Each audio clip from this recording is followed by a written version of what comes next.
I had thousands of people reach out and tell me their stories, and I was like, you know what, if I don't do it for myself, at least do it for these people. Show that you're not defined by your lowest point. It's okay to step away, it's okay to be hurting.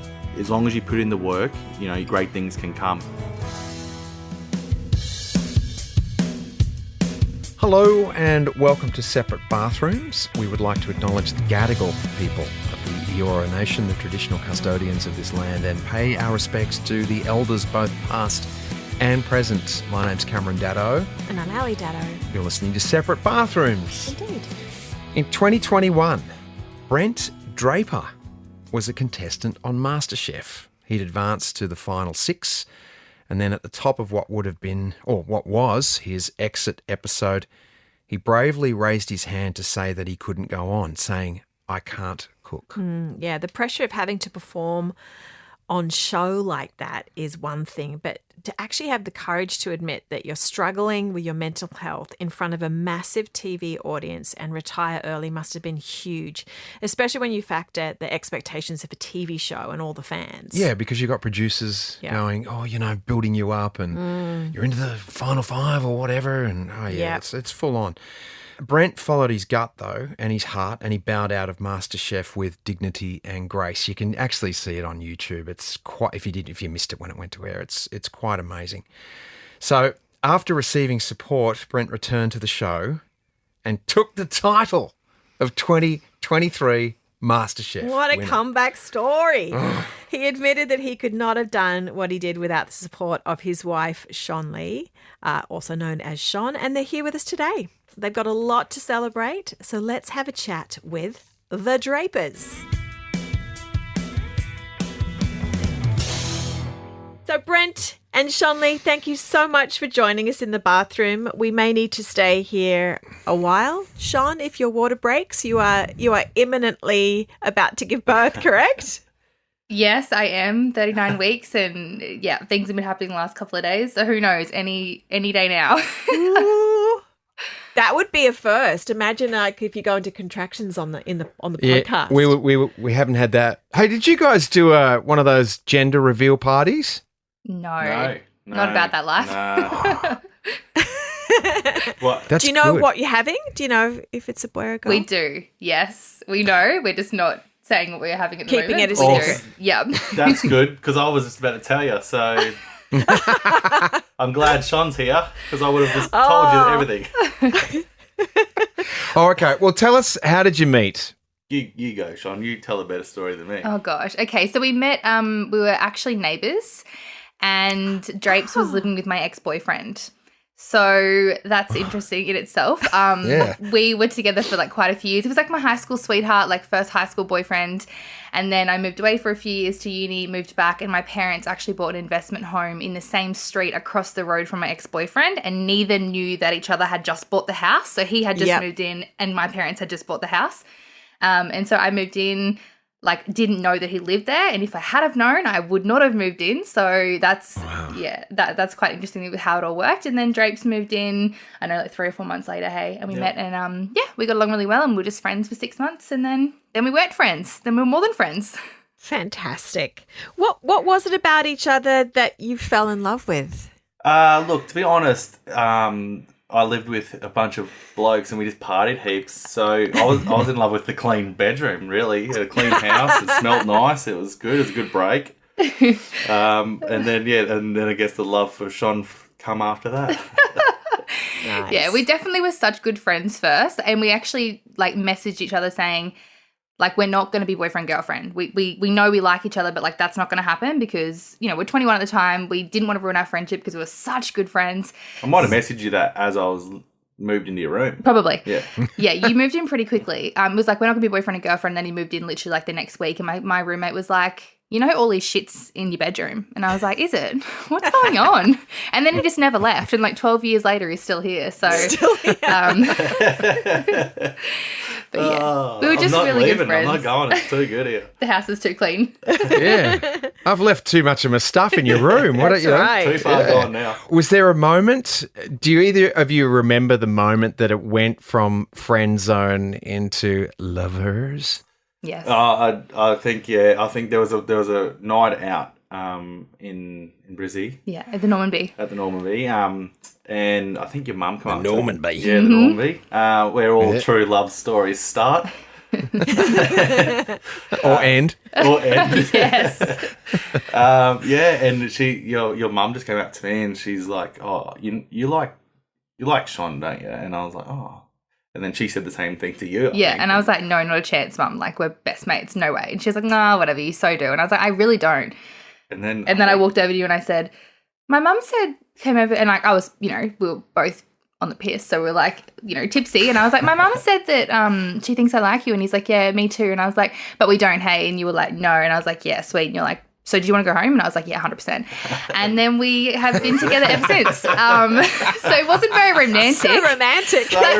But the funny thing with our story is that nothing actually, like, let's be honest, nothing actually happened with us for about 3 or 4 months. So we didn't, like, nothing happened. We were so scared of crossing that boundary that we were like, let's just be friends, play it cool. We had a few sleepovers, but we didn't do anything. Like, it was just scary because once you cross that that line of friendship, you can't go back. Yeah. And I had done that before with the previous friend that I, kind of got close to, and I was like, I don't want that to happen again because I just loved hanging out with Draper so much. So that took a while, and then finally Draper got the balls to kiss me one night, and I was like, oh, I literally go, finally, and he was like, sorry. I was like, took you like 3 months, bro. Who, Jesus. So Brent, Shon said that she didn't want to destroy the friendship for the reason as to not making a move. Was that the same for you? Yeah, I think it was because, to be honest, I didn't have any issue, taking the ladies home and whatnot and do it. So, there was something different. Obviously, I must have just felt the same way that if, we were such great friends and if we sort of do anything, then, we might not be friends anymore. And so I think I was sort of thinking the same line as you. I like that you said that, like, how politely you just put that, because you actually were bringing girls to my house on dates that we were cooking for and hanging out with. So Drapes was like, he was living his best 21-year-old life. Like, he was, he wasn't scared of girls at all, but I think we were just, such good friends. But it does make people laugh when they know that he used to bring girls to our house and we'd have dinner with them and hang out, and because we were just such good friends. So it was like, cool, Draper's bringing another date over, no worries at all. This lady's nice. And then the date stopped, which was nice. Yeah. There's been no more dates since. So. Has cooking always been the way to the ladies' hearts for you, Brent? I think so. Yeah, I think I sort of won them all over with my cooking skills, because it definitely wasn't my looks, to be honest. But it wasn't. It would have been cooking for sure, I think. I won you over with cooking, didn't I? Oh, 100%. Because my mum says that growing up, I always said I would marry a lawyer or a chef. Like, I was going to marry someone who was rich to, get someone to pay, to get us to cook for us, really. Or I was going to marry a chef. She said you said that the entire time you were growing up. And funnily enough, I did. So I don't have any interest in cooking. So for me, I was like, this guy's a snack. And I have no interest in law too, so. It worked well. All right. So we didn't get so romantic about the first time you kind of realized you liked each other. How about the proposal? Did you get a bit romantic on that one? Oh, the proposal was actually, I really stepped up to the plate with the proposal. We were over in Bali on a holiday, and I actually got my mate that I do not trust, at all, to bring the ring over, because obviously Shon packed everything, so she would have known if I brought the ring. And it just fell in his hands to get it across into Bali, and I was just so worried that he, was going to lose it or I don't know what he was going to do with it. But anyway, he managed to somehow get the ring over, so we were looking pretty good. I set something up with all the friends. So there was about 12 of us. They all knew what was going on. I picked a little spot, a little headland. That's where I was going to drop to the knee and ask her. And we managed to get a couple of little Indonesian kids to run around the island and get as many frangipani flowers as possible.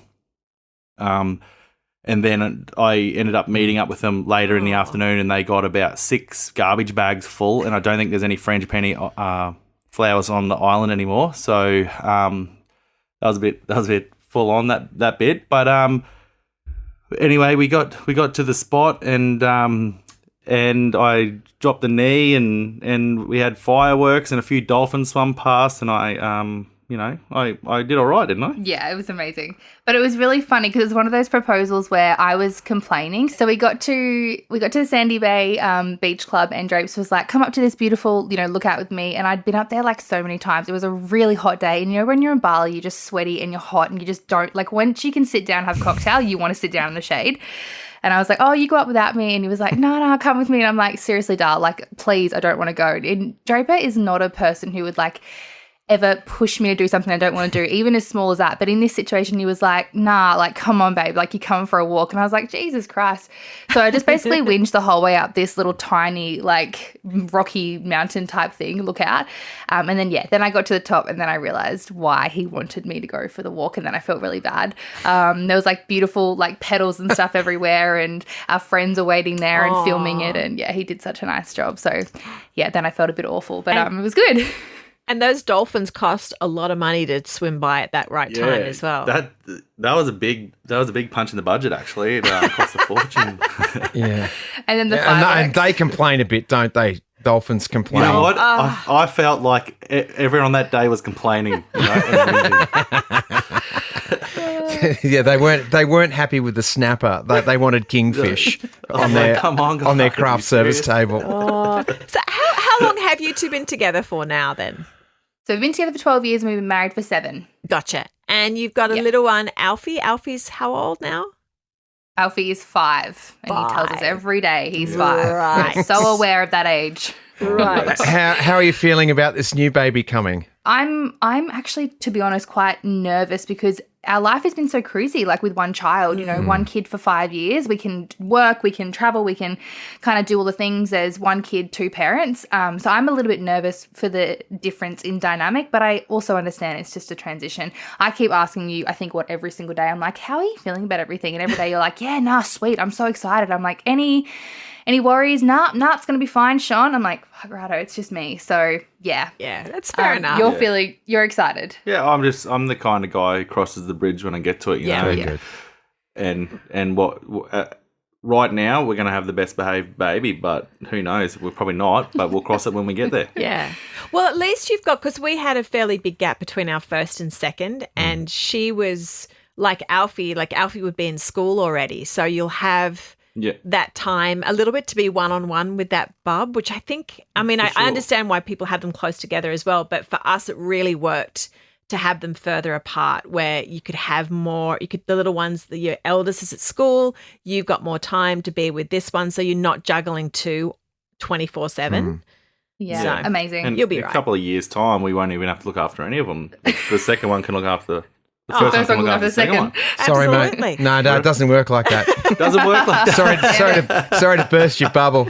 Our old one's 27 and we're still taking phone calls. It's okay though. I love it. I love it. good. That's okay. It's the same. I do the same with my mum and dad. They're 80s. So ring out. True. But the pregnancy's been good for you, Shon? It's been okay? Yeah, it's been really different from the first one. I'm 5 years older, and just running around after a kid. We're in a different phase of our life, I guess. We've had lots going on. We fell pregnant when Drapes was filming Masterchef, so we moved back from Melbourne when I was pregnant at the start, and it's been one of those times where it's definitely taken a little while to feel settled.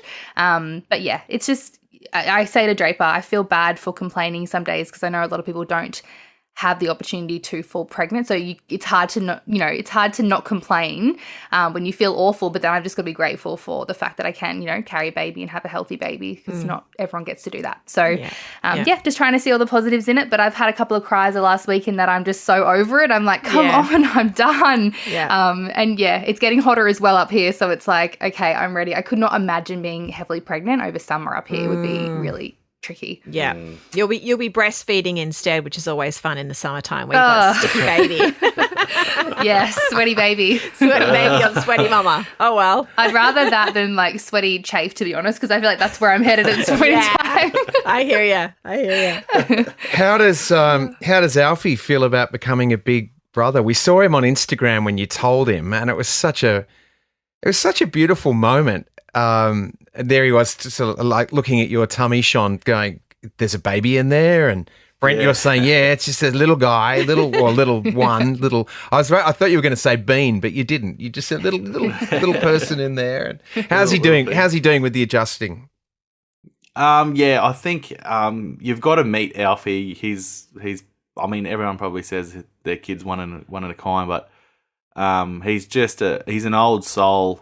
He's been here before. You just know that. Yeah. And so I think he's just going to take it on really, really good. Like it's his now mission in life is to look after this little thing. And so he's gonna be great. I can just tell. Yeah. He's really excited. He actually, funnily enough, guys, funny story, he told me I was pregnant before I knew.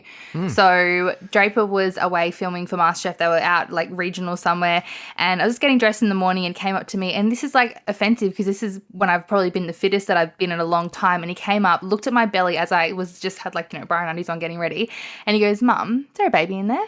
And I went, "No, what are you talking about?" And he goes, "Mum, is there a baby in there?" And he was really serious. And I was like, "Get out of here, you little creeper." And just kind of like shooed him away and got on with my day. Yeah. And then 2 days later we were driving and I was thinking, oh my God, why do I need to pee so much? Like the last time I need to pee this much, I was and then I realized and went, oh my God, I think I'm pregnant. And he was in the back seat with me and I said, "Alfie, we're not going to Coles, we're going to the chemist." And he was like, "Okay." I went to the chemist and sure enough, I was pregnant. So he had told me that 2 days before. It was the most bizarre thing I've ever experienced. I was like, how did he know that? Wow. Crazy.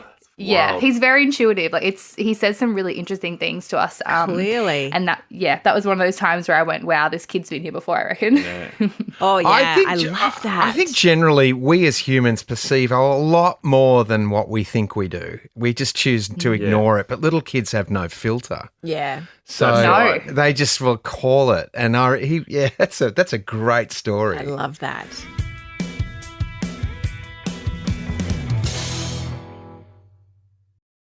Brent, you became a hero to a lot of people during your first visit to Masterchef, one for your cooking, but dare I say for the brave action that you took to take care of yourself. Can you, I mean, I know this story's been told, but a lot of our listeners haven't heard it. Can you tell us about that time? Yeah, look, I'm a country boy, I'm a tradie, play footy. I never really never was taught anything to do with mental health or anything, feelings or anxiety or depression. It's just nothing you get taught. And I was stuck in a trade and I really, really wanted to get out of that trade. And I just couldn't see myself getting out of the trade. We were about to have Alfie and I'm thinking we had Alfie and I'm like, I'm going to tell this kid to go for his goals, his dreams, yet I'm just doing something that I just hate every day. And, it just doesn't seem right. So that's how I signed up to MasterChef. I put a lot of pressure on myself to do well, to be able to jump ship from being a tradie and get into the food world somehow. I had a health scare with my mother before, and then it was also COVID, and my grandma actually died while I was down in Melbourne, and I couldn't come. Well, I could either come back, and then that's the MasterChef over, or stay down there and obviously, don't get to go to the funeral and farewell my grandma. So. There was a lot of things now looking back that I sort of probably didn't really deal with in the moment. Add that to a pressure cooking show, back-to-back long days of filming. It just got to me and it just started to really build up. Now I actually, because my brain didn't understand what anxiety was, it clawed onto that I had liver disease.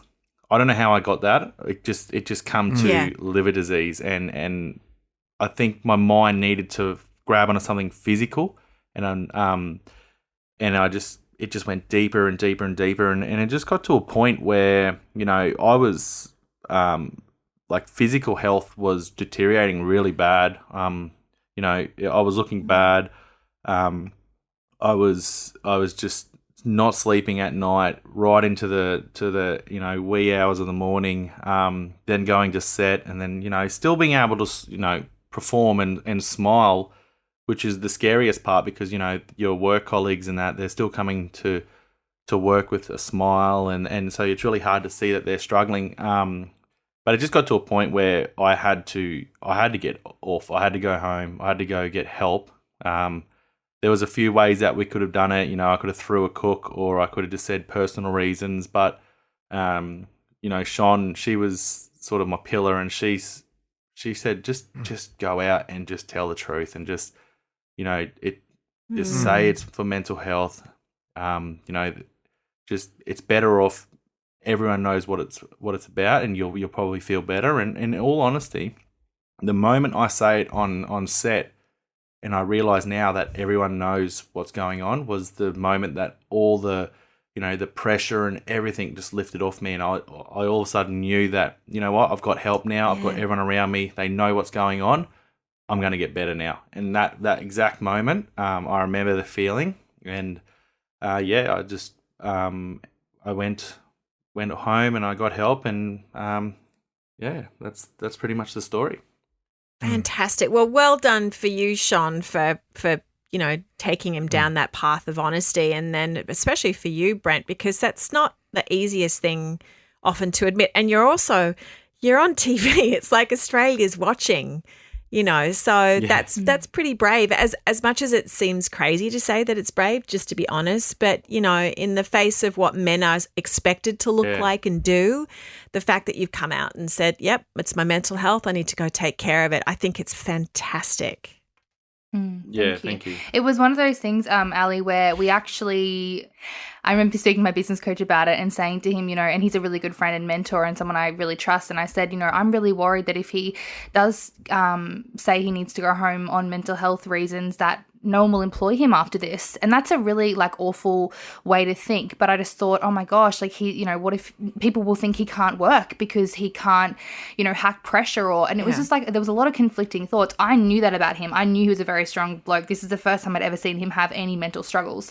But it didn't really matter at that point in time. When you see your husband having such a tough time, crying in the shower every single night, unable to get to set properly, needing a lot of help for everything, sleeping tablets. When it gets to that point, it's okay, it doesn't really matter. We'll figure it out later on. Yeah. And we also didn't want the speculation because, you're right. We didn't know anything about being on television. So it was kind of well, what if, people think that you've gone home on personal reasons and, it's because you're having financial problems or we're getting divorced or whatever. I just didn't want anyone making any judgment and then him having to deal with that as well. I was this guy's already going through a lot. I don't want people to speculate on stuff, which is why I thought it was just easier to tell the truth. But it was a big call, and it was months and months in the making of talking to the producers really and trying to understand what's the next step. But then they just called one day and they were he's really unwell. We need to figure out what we're going to do here. So and then grateful that it all happened the way it did, because Draper's been able to help so many people along the way now with his story, which obviously you don't imagine that's going to be the outcome, but it was. And you're really grateful for that, aren't you? Yeah. I think a lot of people would have related to it on a number of levels. How was it for your relationship after that all came about? I think that we were probably the strongest we've ever been while Drapes was away, and he was away for 6 months, and we had a 2-year-old. I was running 2 businesses, trying to keep him, afloat. I went very much into mechanical kind of just get shit done, don't worry about anything, I didn't really feel much through the time, to be honest, Cam. It was very I was very unemotional. I remember just feeling robotic almost in a way. So it didn't affect us really in the moment together. I think we were a really solid team. I just was there for him 24/7. However, we probably had our hardest time, I'd say, maybe about a year later, do you reckon, on the road, when I finally started feeling all the feels. And people had said this to me, you're going to feel it later on. You may not feel it straight away, but what you've just been through will come up at some point. And I just kept powering through. And then, then we hit the road, and there were definitely moments of okay, now I'm feeling angry. Okay, now I'm feeling upset. Okay, now I'm feeling this. And that was, probably a year after, I reckon. So that was pretty tricky. I had a psychologist, and I spoke to her and explained to her how I was feeling. But yeah, it didn't happen straight away. It took a little while for it to all kick in and realize, shit, that was really heavy and that was really hard. Oh. That's so interesting. How, Brent, how did you support Shon through that time? I think that was sort of when we were just heading off or starting our travels. So yeah, I seen what was going on, and I just had to, I pretty much took Alfie, because Alfie in a little bus 7 days a week is a lot. So I just made sure I just took him, and it was time for Shon to sort of unwind and sort of let all that pressure out, and you were talking to your therapist and doing everything you need to do, and just being by her side like anyone supporting someone needs to be, It was the first, so funnily enough, the second we left and hit the road, which was about 7 months after this all happened, it was Christmas, and we were so excited to get going, and we hit the road, and I spent the first 4 days so severely unwell and unable to move. It was like, wow, that was, so, and we didn't see it coming. Hey, I'm thinking, why am I feeling like this? I've had, I'm so excited. We've just hit the road. It's Christmas Eve. I spent literally 4 days straight, extremely unwell, and I think it was just my body's nervous system unwinding and going okay, what's just happened, you can now relax a little bit, and then it sort of started to all unwind from there. But yeah, it didn't take long. I knew the signs, and I certainly wasn't as deep as what Drapes was. It was just more of needed to talk about my feelings now and put myself first, as opposed to kind of, putting myself on the back burner, which I had done for a long time. So fast forward, a couple more years, and then Masterchef about a year. 0.02 or about a year, 0.2. was it? Yeah, about a year. Yeah. Okay. Yeah, about a year, yeah. So walk us through that. We want to know, Shon, how you felt about Brent saying yes, and how was that for you, Brent? And yeah, well, we were in Exmouth, which is Western Australia, on the Ningaloo Reef. I was, surfing, fishing, spearfishing every day. So I was in paradise. And I get the phone call from the producer, and I knew straight away. I'm like, oh God. I was hoping, in a couple more years, I might get this phone call. And I wound the window down, and Shon was just sort of passing by. I'm like, oi, Shon, such and such just rang me. And she's like, oh, bullshit. And I said, did you call back? And he goes, nah, I haven't called back yet. And I go, you've got it. And he goes, nah, I don't want to. I know what they're going to say. And I said, Drapes, you have to call back. And he was like, oh, righto. And it took you a little while, but then you called back, which was good. So anyway, I rang, and obviously, they asked me to return. And I initially said no. I just, I was like, I don't need that anymore. I don't need to go back there. I'm doing good right now. But then Shon gave me some advice, and I think any decision. I think this is some great advice. She said, pick an answer, sit with it for a week, and then if it doesn't fit right or it doesn't sit right, then you've got your answer. So I did that. I said no straight away. The week had passed, and I'm still going, but mate, what about, maybe I could do this, and then, I knew right then, I'm like, okay, well, it's got to be a yes. Yeah, right. Good advice. Yeah. Yeah, it's really good. And we talk things through a lot. That's just us. We're so, we have such good communication. So we would usually work through these things together, like pros and cons. And I'd ask him questions, and I'd try and understand, what he's thinking. But I remember just thinking to myself, right, this is the part where you actually have to shut up, which is really hard for me. And you have to let him make the decision on his own. Do not influence his decision, because it is a big one, and because we've already been there, and I didn't want to be the one to say, you should do it, and then him go back and what happened last time reoccur. But I'm like, meanwhile in my head, I'm like, oh, Shon, just tell me something, and then I'm like a dog on a lead. If you tell me go for it, I'm like, all right, sweet, let's go. And I'm waiting for her to say something. She's not saying. I'm like, oh God, this is too hard. Yeah, and I think he got to the 6th or 7th day, and he had to call them the next day and give them his decision. And he said, oh, I don't know, Dal, I don't know what I want to do. What do you think? And I just said, right, it's been nearly a week. I think personally you should do it for these reasons. And the reason was we had a conversation about if they ever called him back. And I said to Drapes, this is weeks before we'd spoken to our au pair about it. And I said, if they ever called you back, would you go? And he said, I probably would, because I'd like to show people and kind of prove to people that you can really get knocked on your ass essentially, but you can get up. Like, I feel like I could get up and do it again. You know, I want people to see that you don't have to just like always, you know, you fall down, you can get up. I had thousands of people reach out and tell me their stories and tell me their struggles. And I was like, you know what, if I don't do it, if I don't do it for myself, at least do it for these people. Show like that you're not defined by your lowest point. You know, it's okay to step away. It's okay to be hurting.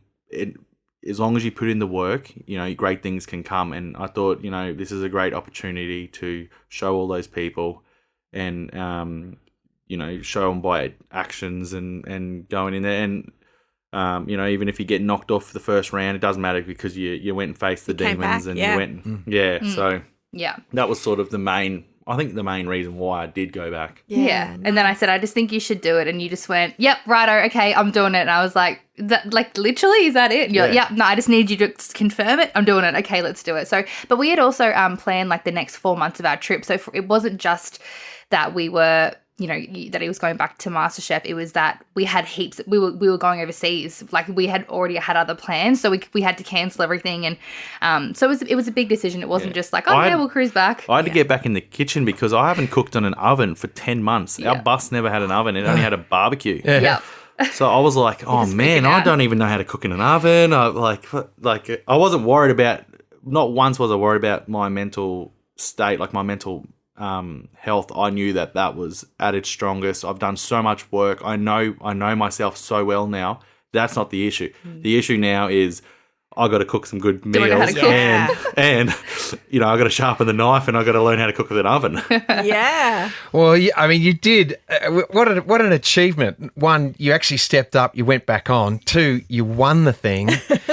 Incredibly. And I mean, I'm sure everybody was like victorious, arms in the air, and like, this is the best day ever that was announced. It's like a movie script, isn't it? It sure it's is. Like a movie script. You couldn't write the script. You know, it just sort of so many little things that could have went either way. It's just and the fact that there you are, like in a bus with your wife and your little one out on Ningaloo Reef, and that's when you get the call. Even that's just wild. It's so good. I know, 100%. What are you going to say when Aunt Middleton calls you to go on SAS? I've thought about it. I don't know. I don't know if I've got it in me. You've already proved enough, buddy. Yeah. Has it really? I mean, seriously, you've done. That's, you know, some things people need to do and other things you don't. And yeah, that's right. You know the line. Yeah, yes. I mean, go fishing on Ningaloo. You've earned your trip. You say that, Cam, but he said to me recently, you know, I reckon I could do Survivor or like that Alone show where they just drop you in the middle of Alaska for like 3 months and you have to figure it out on your own. I said, honestly, you've got something wrong with you. Like, there's rocks in your head. Like, that's not okay. No one wants to do that. He goes, no, I really do. I think I'd be good on Survivor. So Survivor, if you're listening, Draper wants to call up. Shon, do Survivor. Yeah, there's something about pushing yourself to an edge and finding out what you can do at that edge. There's a lot of adrenaline and you learn a lot. Don't you, Brent? Yeah. You do. Oh, definitely. And some of us guys are explorers, and we just need to know. Yeah, that's right. The 100%. Edge, the furthest I'm going is the edge of the seat in the lounge room. That's honestly as far as you'll get me. I'm not leaving the house to go alone in the middle of Alaska. But you know, if you want to, babe, go for it. Shona, I'll be over with you having a cup of tea because that's where I am too. I have no need to do that. Give me comfort any day. I love this alone in the lounge room. So how has the victory changed your lives, or has it impacted your lives? I don't know. I feel like, yes, of course. Like, you know, obviously there's a component where you win money. So that's amazing, and that's going to help us set up our lives. And being early 30s, that's huge and something that doesn't happen for everyone, obviously. So that's massive. But honestly, like I feel like we're kind of just doing the same stuff we did before in terms of you're talking about mental health and you're doing a lot of those initiatives. Of course, a lot more people, like, you know, will see Drapes out and come over. Actually, people see Alfie sometimes before they see Draper, and they'll come over. But I think what you've been able to do in terms of sharing your story, that platform in winning has definitely it's huge now. Like, it's amazing that people, like, Drapes just went to a show on the weekend where he cooked for a few days, and he said Shon, I cannot tell you how many people came over and just said thank you. Like that's, I'm a reality TV person and people are just like, thank you for what you did. So I think that's been really special for us and that's a legacy that I'm really proud that Drapes, gets to leave behind someday. But yeah, other than that, we're just the same old people that bum around at the beach and potty on the weekend and like, yeah, I don't know. Is there plans for like, Draper sauce or Draper pasta or Draper something? Like, are you going into something? I'm thinking a Draper dry rub for the steaks on the fire. I like it. Yes. Well, look, I think I have undiagnosed ADHD, so there's probably about 54 things going on at the moment. Definitely, yeah. No, but there is definitely like, I've sort of hit the brakes a little bit with Bubju, but next year we'll crank it right up. But overall, what Masterchef has done for me in changing, my life, I would have still been a Boilermaker in a shed, slaving away, and now I get to help people and create amazing things. So I'm very honoured and privileged. Fantastic.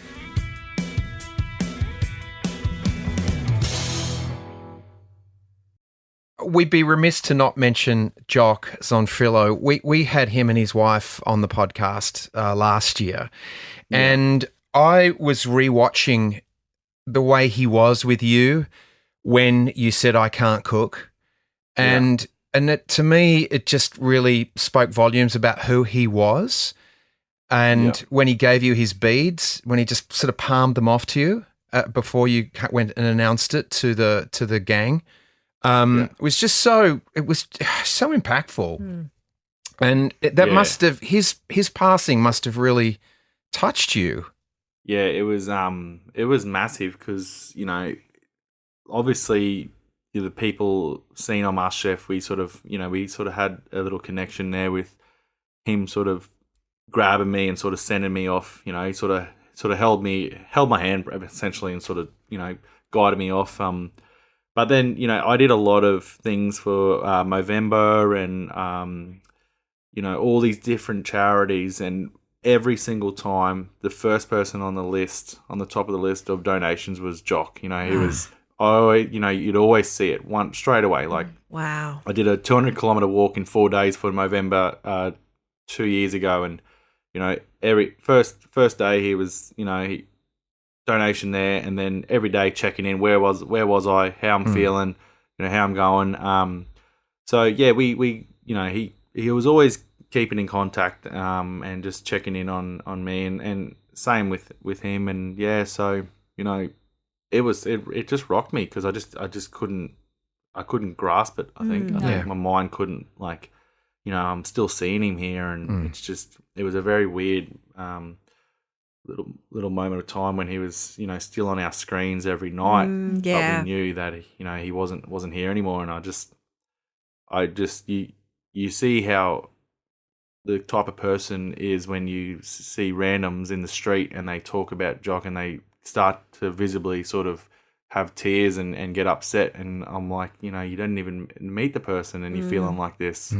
So yeah, and the timing as well was just so polarizing because we had been in Melbourne and we lived in Melbourne obviously when Draper was filming, and so 3 weeks prior, like, we were there with Jock, at the grand final. So it was like, it was just such an unbelievable, like, it genuinely, when we found out, we thought like someone was making a joke about it. It was like there's no way, absolutely no way.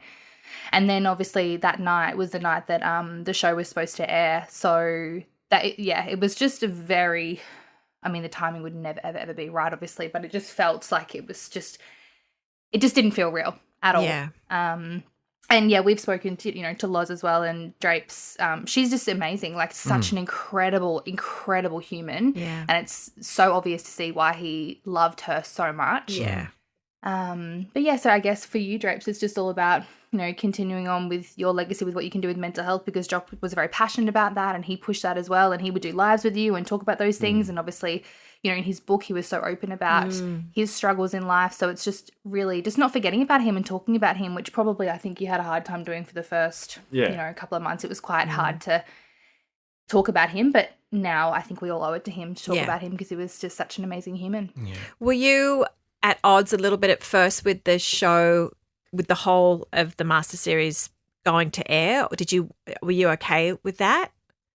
I thought at the start I was like, they've just got to pull it. Like you just, you can't play this. But then I went down for the Jocks tribute.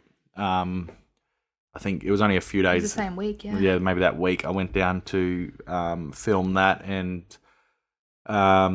Loz had told the producers to, make sure these guys remember him, make sure they don't stop talking about him, don't let his legacy, go. So at that moment, I started to look at it a little bit differently. I was like, no, this needs to play. Yeah. This needs to, this one more, hurrah. This is what he would want, and we got to embrace it and watch it. And I know it's hard to watch, but laugh at the things he did, and it's all right to cry when you need to cry. And I still haven't watched the final in depth. I sort of watched it briefly. I had a big gathering to watch it live, and I sort of was in and out, and there was a lot of noise that night.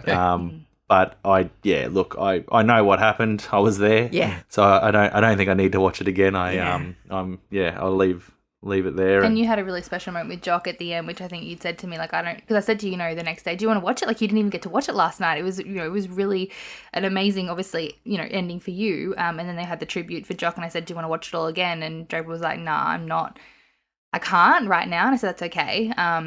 But you had your memory with him is what you wanted to remember, not the last sort of clip on the TV, which was what happened with you guys at the end. Yeah, well, I just obviously I went up when I won. I went up and hugged the judges, and he grabbed me and he just said, "You fucking did it." And, gave him a big cuddle. It was a good moment. So. Yeah, he was like a proud dad. I'm sure he was. So proud of you. I'm sure. I mean, and that's all we heard so much about Jock. How much of a supporter he was for young chefs coming through, and it was never a competition. For him, it was always about the support. And there's, for your story, there's another 10, 20, 30 stories, like the way he supported people. So, yeah. Oh, thank you for sharing that with us. Let's just move on to what you guys are doing now. Let's talk just a bit about Behind the Drapes. So you guys are now podcasting. Congratulations. Yes. How's that going? What's it about? I know, we took, heading around Australia, we're actually like, what we should do in the bus? We should do our own podcast. And I'm glad we didn't, because I don't think it would have went very well. It would have been chaotic with a 3-year-old. Yeah. So I'm glad we waited. And now we just, essentially we're just, talking about things that are just real life. Mental health is big there. Just the day-to-day struggles, and what else? We just say stuff according to us. I think it's about funny stories. And we love podcasts, by the way. So we've been listening to podcasts for years. But I notice that all the podcasts I listen to can be so heavy. Like, there's some beautiful stories, but it can feel really heavy, especially in the world with everything going on. Yeah. And so with ours, yes, we want to talk about stuff that is hard, but also just make people laugh, honestly. The amount of people that have messaged us and said, or left reviews saying, your hypnobirthing episode, I was crying hysterically laughing on the way home. Like, if people were in traffic watching me, they would have seen me laughing. That, we love that. We just want people to be laughing and enjoying listening to us. And our episodes aren't crazy long. We're not Joe Rogan's. No. We're not going to listen, put you on, make you listen to us for 3 hours. But yeah, it's been fun and we just get along. So it's really fun for us to work together, I think. I'm glad we get along. Yeah, it's good. It's a good thing. It helps. It helps. Yes. We can see that with you guys. That's right. I actually, I say, podcasting was just our next step. You can talk underwater, and I've got a head for radio, so it's perfect. All right, guys. What we do is at the end of the show, we do a 2-minute shower. Where we invite you guys into the shower with us. Nice. And we're into a little bit of water conservation, so we'd like to keep your answers short. And we'll kick it off. We want you to both answer the question, all right? Elle, you go. Okay. What about your relationship makes you feel the most grateful? our respect and friendship. Yeah, I was going to say, we never go to bed cranking at each other, which means we wake up happy with each other. Nice. Love it. If you could relive one day with each other, what would it be? Probably a day in New York on our honeymoon. It was just like full lovebirds and just like New York. It's just stunning. So probably one of those days was quite special for me.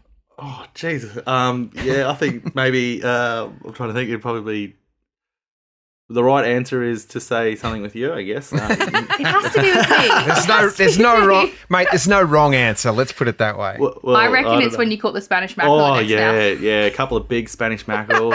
And then I got to make a ceviche bowl with Shon and took her down to the beach and we sat there together and it was a great day. Oh, love it. What habit does your partner have that you find adorable? She always looks out for us.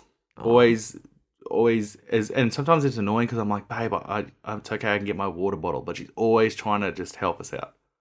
Nice. Yeah, and I think just Drapes is super reliable. So, yeah, I've never like called upon him and not been able to get him to help me with whatever I needed. So I think just his reliability, I love that about him. What the world needs more of is... Sex. Wow. Yeah, That's the first. We've never had that answer. 3,000 It's fun, episodes it in the makes can people and we've never happy. had sex. Well done, Shon. Oh, thanks for saying that. Original. Permission. That's good. You lucky man, Brent. Try and beat that one, Drapes. I am bloody Guys, I'm dumbfounded trying right to now. induce labour, so it's really on the mind at the moment. Yeah. Hear ya.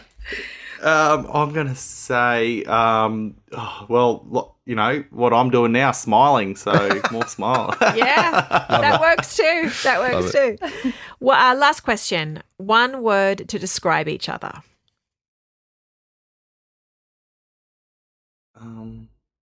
Strong. I'd say lovable. Like, you're a very lovable bloke. Like, everyone that meets Draper is like, just loves him straight away for his personality. So I'd say lovable. Nice. We love you both. Oh, same. Thank you. Thank you so much. Nice chat to you guys. Yeah, well, lovely to have you guys, and good luck with your potty behind the drapes and everything else that you're embarking on. Can't wait to meet you one day, and thank you so much for your time today. And baby number 2, and of baby course. number 2. There's a lot happening in the next little bit for you guys. Yeah. Thank you so much for your time.